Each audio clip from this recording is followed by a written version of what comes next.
Hello विद्यार्थियों, hello students, कैसे हैं। देखिए मेरे सामने एक बुक है, मेरे पास एक बुक है हिंदी का, क्लास 6 का ये हिंदी है, पाठ्य पुस्तक हिंदी है। इसमें चैप्टर नंबर 5 ऐसे ऐसे, चैप्टर नंबर 5 ऐसे ऐसे एक एकांकी है। और इस एकांकी कहानी के जो लेखक है वो है विष्णु प्रभाकर। कौन है? विष्णु प्रभाकर। और इसमें जितने भी प्रश्न दिए गए हैं, चाहे वो अभ्यास के प्रश्न हो या पाठ से आगे का प्रश्न, सही प्रश्नों का उत्तर हम देखेंगे, बनाएंगे। तो ये रहा आपके सामने प्रश्न का उत्तर।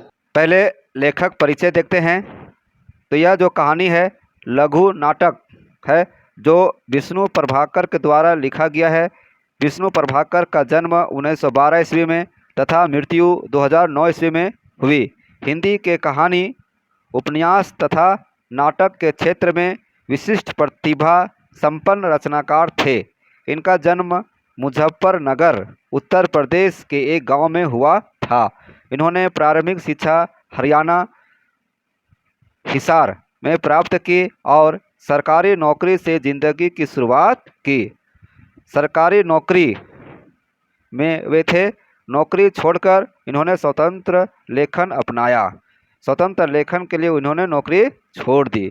अब देखिए इनकी प्रमुख रचनाओं में आवारा मसीहा,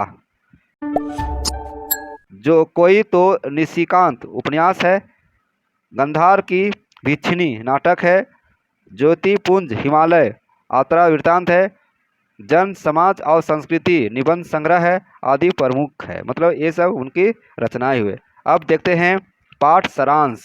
पाठ सारांश जानना है, कम समय में सारांश को हम जानते हैं। प्रस्तुत पाठ एक लघु नाटक है जिसके मुख्य पात्र मोहन ने एक मास का ग्रीष्मावकाश खेल कूद मारपीट में बिता दिया। कल स्कूल खुलने वाला है। आज मोहन को याद आया होमवर्क नहीं बन पाया। 2-4 दिन तो अवश्य लगेंगे ही होमवर्क बनाने में। कल ही स्कूल खुलेगा, वर्ग में पिटाई पड़ेगी। अतः वह अबूझ पहेली ऐसे ऐसे नामक बीमारी का सहारा लेकर बेचैनी का नाटक करता है। माता पिता ऐसे ऐसे अबूझ पहेली के अर्थ को न समझ पाए। पड़ोसिन आई, पहेली को और भी असाध्य बना गई। दीनानाथ जी आए, पहेली में ही उलझ गए। वैद्य जी आए, डॉक्टर साहब आए, अपने अपने ढंग से बीमारी को पकड़ा। 15-20 रुपये की दवाइयाँ भी आई, लेकिन मोहन की बीमारी को मास्टर साहब आते ही ऐसे ऐसे में समझ गए। 2-4 दिनों की और छुट्टी मिल गई होमवर्क पूरा करने के लिए। 2-4 दिनों की छुट्टी नामक औषधि पाते ही मोहन चंगा हो गया। चंगा मतलब स्वस्थ हो गया, अच्छा हो गया। सभी हैरान हो जाते हैं और ठहाके लगाते हैं, क्योंकि माता पिता अपने पुत्र को अपने से भी चतुर मानते हैं। अब प्रश्न स्टार्ट होता है, अभ्यास प्रश्न। अभ्यास के प्रश्न है पाठ से आगे एकांकी से। देखिए यहाँ क्वेश्चन नंबर 1 है, मोहन की माता जी की परेशानी का क्या कारण था? तो उत्तर हो जाएगा माँ ऐसे ऐसे होता है। मोहन किस बीमारी ने, यह बीमारी नहीं था बहाना था, को समझ नहीं पा रही थी।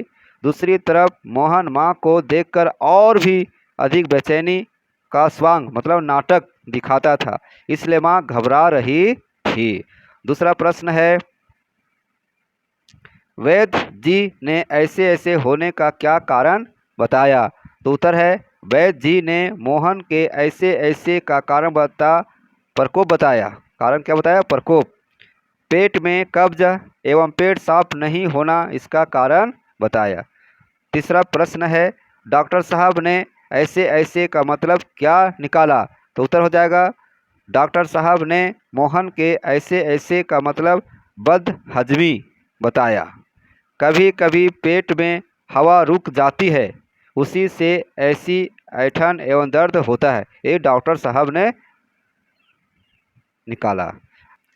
ऐसे ऐसे लगने का वास्तविक कारण क्या था? क्या कारण था?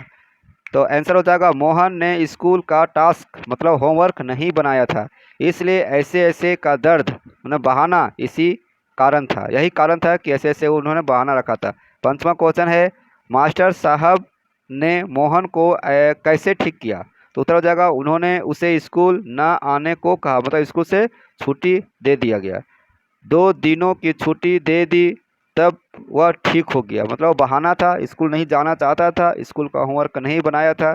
इस तरह से पाठ के अभ्यास का प्रश्न समाप्त होता है। अब देखते हैं पाठ से आगे का जो प्रश्न है सो। यहाँ देखिए पहला है, ऐसे ऐसे कौन से बहाने होते हैं जिन्हें मास्टर जी एक ही बार में सुनकर समझ जाते हैं। ऐसे कुछ बहानों के बारे में लिखिए। तो क्वेश्चन है, पेट दर्द करना, सिर चकराना, पतला दस्त लगना इत्यादि। अब देखिए दूसरा है, बहाने बनाकर लोग दूसरों को नहीं अपने आप को ठगते हैं। यदि इस तरह से बहाना मारते हैं तो अपने गार्जियन को नहीं ठगते हैं, अपने आप को ठगते हैं। क्या आप इस विचार से सहमत है? पक्ष विपक्ष में तर्क देना है। तो उत्तर हो जाएगा, बहाना बनाकर हम अपना समय का नुकसान करते हैं। बहानाबाजी से हम समय पर काम नहीं कर पाते हैं, समय बीत जाता है, असफलता हाथ लगती है, अवसर बीत जाने के बाद हम कहीं के भी नहीं रहते हैं। मतलब हमें बहाना नहीं करना चाहिए।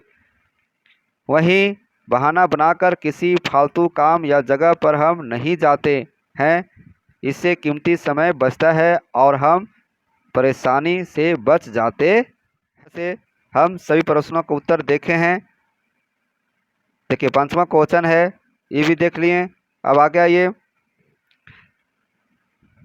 3रा क्वेश्चन है, क्या आपने कभी बहाना बनाया है, उसके क्या परिणाम हुए लिखिए। यदि आप बहाना बनाए हैं तो उसके क्या परिणाम हुआ, बहाना बनाने से आपको क्या लाभ मिला, क्या नुकसान हुआ, इसके बारे में आपको अपने से लिखना है। तो इस तरह से हम आपको सभी प्रश्नों के उत्तर बताए हैं। हमारे चैनल पर बने रहने के लिए आपको धन्यवाद। यदि आप हमारे चैनल पर नए हैं तो सब्सक्राइब कीजिए, लाइक कीजिए और अपने दोस्तों के बीच इसे सेंड कीजिए और हमारे बेल आइकन में दिए गए घंटी को बजाएं ताकि आपको नोटिफिकेशन मिले। फिर मिलते हैं नए वीडियो में नए अंदाज के साथ। Thank you.